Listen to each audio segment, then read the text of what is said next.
2 நாள் நாங்கள் வீட்டில் இல்லை, ஈரோடு போயிட்டோம். இவங்க 2 பேரையும் தனியாக வீட்டில் விட்டுட்டு போயிட்டோங்க.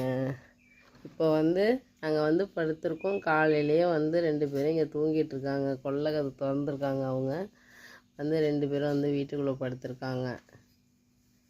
அவ்வளோ ஒரு டயர்டு பிள்ளைங்களுக்கு. 2 நாளாக வெளியிலேயே படுத்திருக்கோம். சாப்பாடெலாம் வச்சுட்டு தான் போனேன். 2 நாள்னா எப்படி சொல்கிறதுன்னா, முந்தா நாள் மத்தியானம் போயிட்டு நேற்று நைட்டு போல் நாங்கள் வந்துட்டோம். முந்தா நாள் மத்தியானமே சாப்பாடு வச்சுட்டு தண்ணி வச்சுட்டு கொல்லையில் அவுத்து விட்டோம்னா நம்ம கொல்லை கொஞ்சம் பெருசாக இருக்கும். அதனால் விளாண்டுட்டு இருந்தாங்க.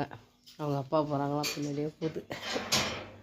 என்னப்பா சிட்டுமா, சிட்டு தங்கம், எங்கே போகிற? எங்கே போகிற? இப்போ தாங்க ஏந்திரிச்சோம். இன்னும் வாசல் கூட கூட்டல. வண்டி க்ளீன் பண்ண போகிறாங்க. கூடவே போகுது. என்ன பண்ணுதுன்னு பார்ப்போமா?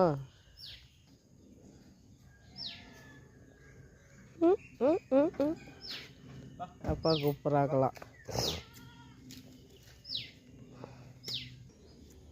நேற்று வண்டி சுத்தம் பண்ணாமல் நிப்பாட்டிட்டோங்க. ஈரோடு போனோம். அந்த சைடு ஃபுல்லும் மழை. இப்போ சுத்தம் பண்ணிவிட்டு கொண்டு கொடுக்கணும்.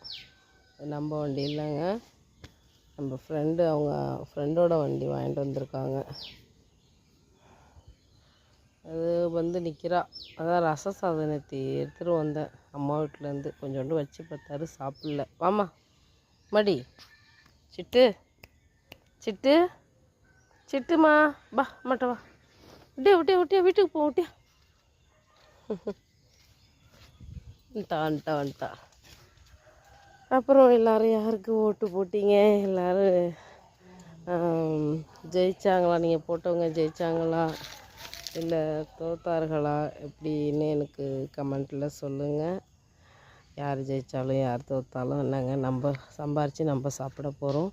நம்மளை சுற்றி இருக்கிறவங்க நம்ம கூட எப்பயுமே இருக்க தான் போகிறாங்க. அதனால் எதுக்கும் கவலைப்படாதீங்க. ஜெயிச்சிருந்தாலும் சந்தோஷம், தோற்றுருந்தாலும் கவலைப்படாதீங்க.